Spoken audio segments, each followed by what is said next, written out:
Hey everyone. So welcome to this second lecture in the Python for Beginners course, right? And so in this lecture now, we're going to talk a little or go into a little detail on what is Python and get you started with your first Python program, right? We look into what a Python program typically looks like, try and explain the basic structure, and then go into that. And obviously, hopefully, you've seen the previous lecture. So you are kind of familiar with the idea of what coding is, right? So we can hopefully take it from there. So what is Python? Well, Python is a programming language. It's a high-level programming language, and you're familiar with high-level and low-level programming languages because we covered that in the previous lecture, right? And was created by Guido van Rossum. The project started in the late 80s. But then, as you can see, the first version was released in 91, early 91, which is version 0.9. And then slowly and steadily over time, Python versions have really grown. And now you can see how in 2024, where we're at now, and what they're projecting to release in the future. The two main, recently the two main versions of Python is Python 2.0 and Python 3.0 plus. And so, these two versions kind of 2.0 was very 2.3, 2.4, and so on. Up till 2.7 was quite common, was quite widely used until a shift happened to 3.0. And so there is a little lack of compatibility between the two versions. And so for this course now, when we're coding up, we're going to be using Python 3 plus, right? Okay.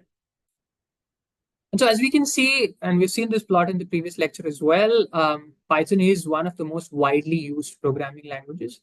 A lot of factors contributing to this. Obviously, Python is very easy to use. And it's a little easier to use in terms of understanding the code and the structure and so on with respect to a C or C++, even though C and C++ sometimes runs a lot faster. And so that makes it very suited for rapid development, scripting, prototyping. Even if you're not really a coding guru, you can kind of get started fairly quickly, as we'll see through this course, and get up and running. And you can, if you're trying to prototype a project or something, Python's perfect, right?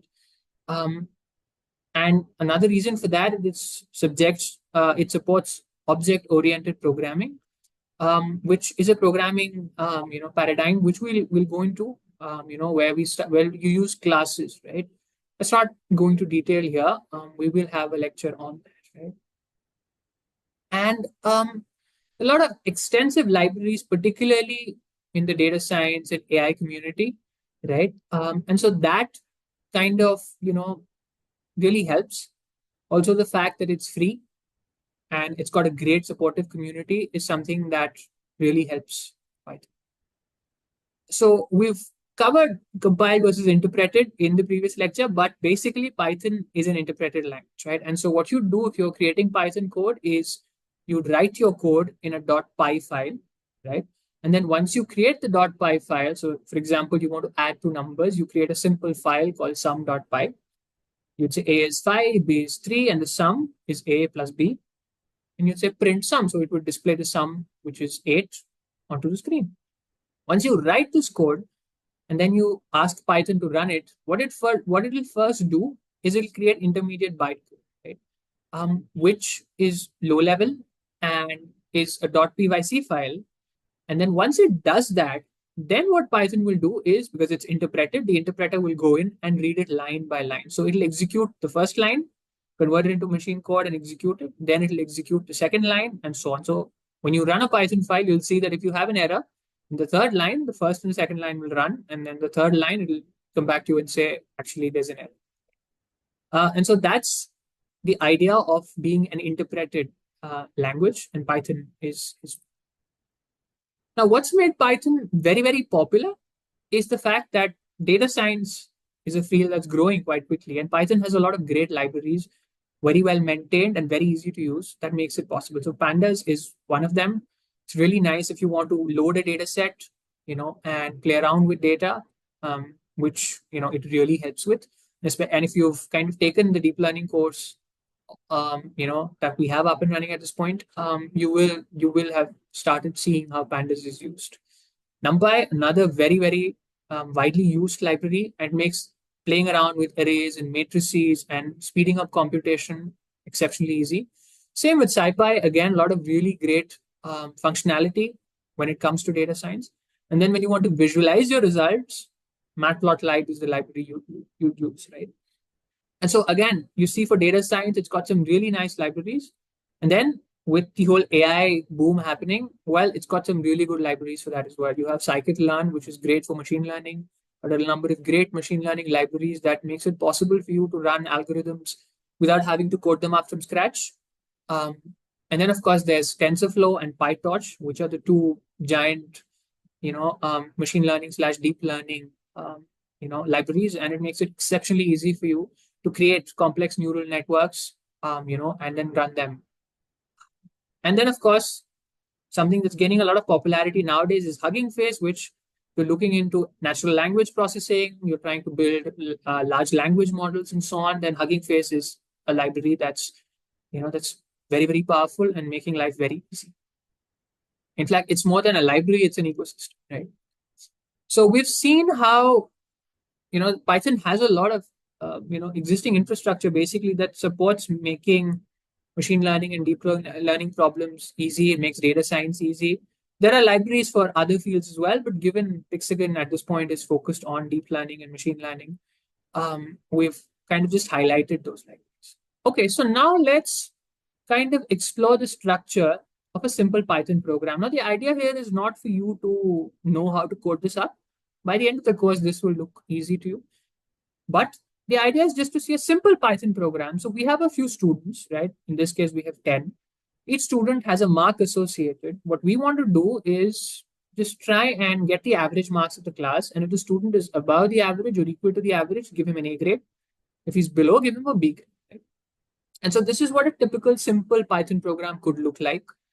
Now, in Python, when you run a Python file, execution would happen from top to bottom. So the interpreter would go line by line from top and keep going down to the bottom. Okay. And so what you see in Python files using this hashtag is comments, right? And so comments, if you want to annotate, if you want to write things in your Python script to help explain what the script looks like or what the code looks like, but you don't want the code, that thing to be run. It's not a command to the computer to do something. It's just for you.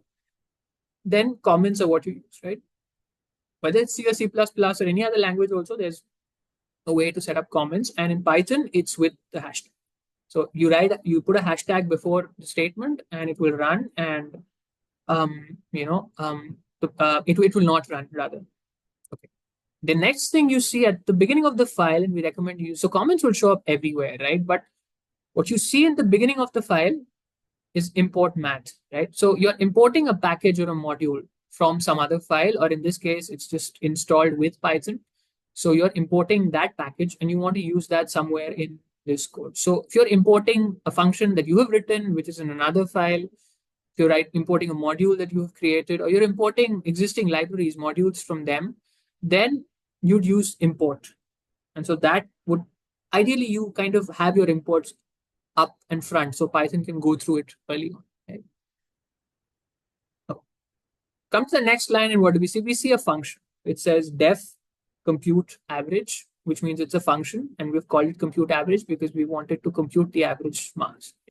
So it's a function. What is a function? It's a block of code that does a very specific operation. And the reason it's written as a function, and we'll cover functions in detail, is you want it to be repeatable. So maybe you have different sets of students, maybe you have 5 subjects, and for each subject you have the marks. And so you can have this function that does this for each subject, and then you can just call that with different classes of students, different, class 9, class 10, and so on, or with, different subjects and so on. So a function does that. Now in Python, how do you, and so the code inside this function, as you see, all the other code was aligned here, right? You see that now the function is actually got an alignment internally. There's this second line. So it's called an indentation. And so if you use C or C++, if you're defining a block of code, right, which is a collection of instructions that does something very specific, you would use curly brackets. Here, Python uses indentation. So you take, in this case, it's a tab, or you could use a line space. Now one space is something you could use, you have to be consistent throughout your Python code. And there are basic good practices, and we'll have a quick session that we'll add at some point on good coding practices, right, to make your code look clean and to use. So you see that this block of code here is associated with this function. So it's indented, which means when the Python interpreter gets it, it realizes it's a function. It doesn't execute it because the function has to be called, but it notes this and it sees that, okay, now everything that's now this, in this case, one space in, is part of that function. Then what does it do? It sees the next line here. It says it's another comment. And then it sees, okay, I've written students is equal to, and I've given it a list. So this is a list in Python, and I've created a variable, which is basically a container that holds the values. And so I've created a variable called students, and I've assigned this list. And this list is basically got a number of sublists in it, where each list has the name, the marks, and the grade, which at this point is undefined, right? Because we're trying to compute. So we've got 10 students, and we've created that list and given that list of students. So this is how you create a list in Python, right? Typically, you have an Excel file and you organize it well. This is how it would be in Python. If you import an Excel file as well, you'd probably store it in this way.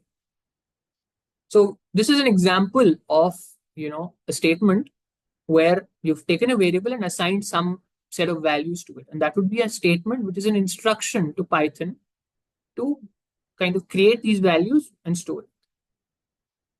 What does it get to next? It says, okay, now another comment calling the function, and it's going to call the function. So what do? You pass in this case, the function requires the students to be passed in, right? How does it know what to compute the average with?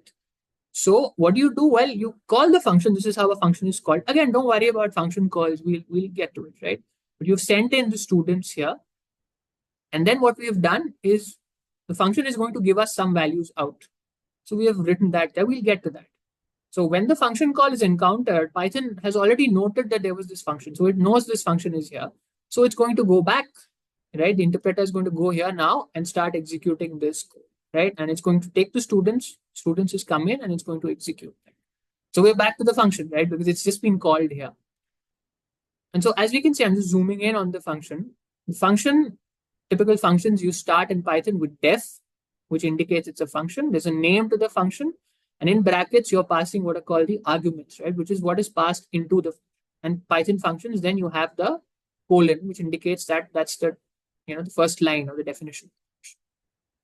Now, what do we get? Well, we see the indentation, right? I've just explained already that the whole code is aligned to this line. Well, the function is a block of code under this definition. And so it's indented this way, indicating that this is now part of this function. So the indentation is key when you write Python code. And as we write more and more code, you will get the hang of it. But remember that, right? If you indent this way, it will just see the first line and then it will assume there's nothing happening in the function, right? Which is a problem. And so it's one level of indentation. So this function now is this level of indentation. Now, what you have here, initially, again, you have some statements. You're saying there's a variable. Again, so it's storing a value 0. We're saying it's called average. It's storing the value 0. We're saying there's something called sum. It's storing the value 0. Now, ideally, you don't want to use sum. It's a bit of a mistake I might have made. The advantage you have is if you use sum, and if there's something global defined as sum, there's some function that computes sum, you could be in trouble. The advantage is it's written in this function. And so anything in the function, the scope is in the function. So it's going to just assume it's a local variable called sum, right? Okay. So we've defined the min marks and the max marks as well. I've just written that, in the future, we'll extend this in a further exercise, in later exercise. And then I've got the number of students where I've used this Python function called len, which computes the length of that list passed in. So it's just going to say there are 10 students in that list. So number of students will be 10. Again, we'll get to that when we cover lists in detail. What's next? Now we've got a comment that tells us we're looping over the students. So what is a loop? So loops are another thing you'll encounter in Python, right? What it's saying is I'm going to take the number of students, and I could have used num students here, and I'm going to just, so there are 10 students. I'm just going to run this block of code 10 times, right? So loop basically executes the block of code inside it a number of times. So you see the function had its block of code, but now the loop is in that function. It has its own block of code, right? And that block of code now is what the loop is running again and again and again. And each time it runs this block of code, this I, which indicates the iteration, is going to keep getting updated. So it's going to say I is 0 because I'm saying in range 0 to the number of students. Once this block is run once, I will become 1. It will run this block again. I will become 2. And so what am I doing here? I'm just saying, well, the sum of the marks is students. I1 indicates in that list, it's the ith student, so the 0th student, and 1 is the index of the mark. Don't worry about this. It just indicates the mark of that student. So it will be the 0th student. When I is 1, it will be the first student. When I is 2, it will be the second student, and so on. It'll add that mark to the sum. Sum is initially 0. So with the first student, you would have sum is the marks of the first student. When you are at the second student, the sum would be the marks of the first and second student. And so then what are you doing? You're calling max. Now, max, I haven't imported it, right? So where is max? Well, the answer is like len. Max is a function that comes with Python, right? It's part of Python. So when you've used Python, Python understands that, max something, and that's where sum is something I should have been careful about, right? But it's working here because it's internally a local. So I'm going to say max, and it's just going to find the max between this max marks variable and the student's mark, right? The idea here is you keep executing this each time max marks gets updated because it's initially 0. So if a student has scored more than 0, each time it's going to update that. Don't worry about how this works. We'll cover this particular example again when we do when we are slightly ahead in this course, right?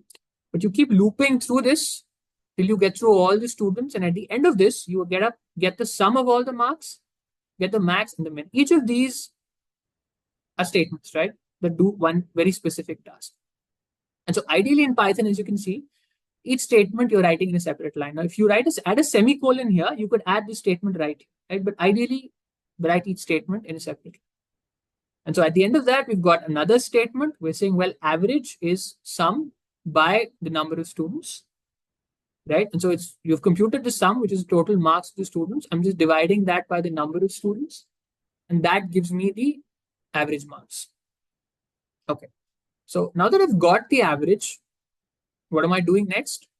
I've got another block of code, right? So I've got another loop. It's looping over the different students. And then what am I doing? I am either saying if if this value is, which is the mark, student I1, we know is the mark of the student is greater than average, which we've already computed here, then the student's grade, which is given by I2, is A. If it's less than, the grade is B. So what have we done here? We have computed using the marks, the grade of the student. And so you can see this if now is a conditional statement. Right? It's a conditional statement because it's checking a condition. It's saying, is the mark greater than the average or less than the average? And depending on the condition, it's setting the grade to be A or B. So it's a loop. So there's already a layer of or a block of code, but now there's another conditional statement. So you've got another block of code inside. This block of code is just one line, but there's another level of indentation. So you can see how you've got the original kind of main level of indentation. Because the function is in a block of code, you've got its level of indentation. You've got a loop in the function, so you've got the second level of indentation. You've got a conditional, so it's again the control is going into this. And if the answer is less than the average, then the control is not ever going to go into its block inside. It's going to come outside, right? So a block basically at this point you can understand it's just a way for the Python interpreter to understand how control is going to move along and what statements it needs to or what blocks of code it needs to execute. Once this is done, you're back out here, and back here, which means return is at the level of indentation of the function. So once it's done with all of this, it's now going to, once the whole loop is completed, because this is the loops block of code, it's going to hit the last line and say, well, return for a function indicates the value the function is sending back to what we called it. And it's returning the average, the min marks, and the max marks. And so what we do, we're back here in the main kind of where we started. And what we see here is we've got back the average, the min, and the max, right? And so what do we do next? We print that. So print is a statement that allows you to visualize. And again, it's part of Python. It allows you to visualize something. So I'm saying, well, average score, that's I've written. So it will print out average score, use the colon, and print out the marks. Great. So hopefully you've got a basic idea of Python. The takeaway here is just to understand which way the code is executed. The fact that there are functions, the fact that there are statements, the fact that there are loops and conditionals, the fact that there are variables and data is assigned to the variables, you see that you don't have to tell it what type the variable is. It's I'm saying average is 0. It understands that average is a floating point number. It understands that students is a list depending on what is assigned to it, right? It understands that max marks will run this function and return the output, and depending on what the output is, it will store. So it'll understand again that it's a floating point number and it will store it. So you've got the basic gist and you've understood the importance of indentation. That's all I'm hoping you'll take out from this. And then as we go through each part of the course, you'll understand more and more the detail. Okay, so we've written this line of code or this program. What do you do? Well, if you assume you have Python installed, which don't worry, we'll show you how to get Python set up for this course. But if you assume you have Python installed in your computer, you'd open a terminal and you'd say Python and assume this file is called averagemarks.py. You'll say Python averagemarks.py and it'll run this code, right? Simple. So you've written this code, you've written it in a file called averagemarks.py. And then if you say Python and averagemarks.py, it will run. It understands if Python is installed, it's going to use the Python interpreter to go through this and generate the output. Now, typical program, and we will go again, we'll do a more complex program towards the end of this beginner's course. The typical program will not have one file, it would have multiple files, right? And you would have, so each file would effectively be a module. So let's say you have average.py, grade.py, and ranker.py. Each of these has functions. And what you'd have is a main.py. You would run main.py. In main.py, like we did there, we did an import math. You would say, well, I'm actually going to import from average. I'm going to import the compute average.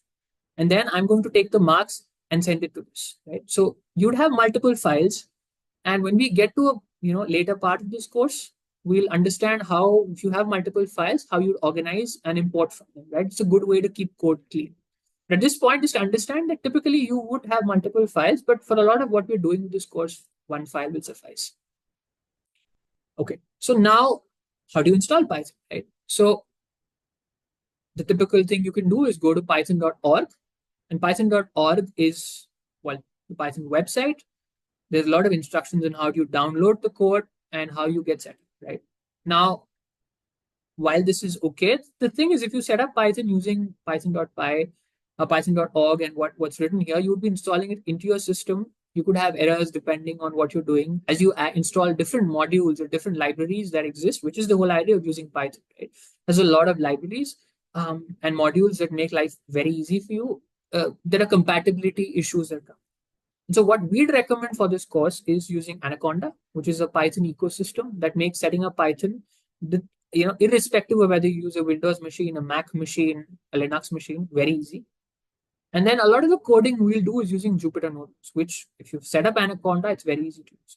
So we have a full lecture on this, and the link will be added to the description. And so at the end of this lecture, I'd recommend you go and check that out. And that will help you get set up with Python, both for your system, and it'll help you get started with this. What we'll also use for some lectures, including this one, is Google Colab, right? So Google Colab is a really nice way to get up and running. It allows you to have these notebooks, similar notebooks, set up and running on the cloud, which means you just need a Google account, which is hopefully not very hard to get. It's a free Google account, right? If you have a YouTube account, a Gmail account, anything, you're already set. If not, just go sign up for any Google account and then go to colab.research.google.com and you can get started, right? And so we're going to write our first line of code. And at this point, I didn't want you to get bothered about setting up Python.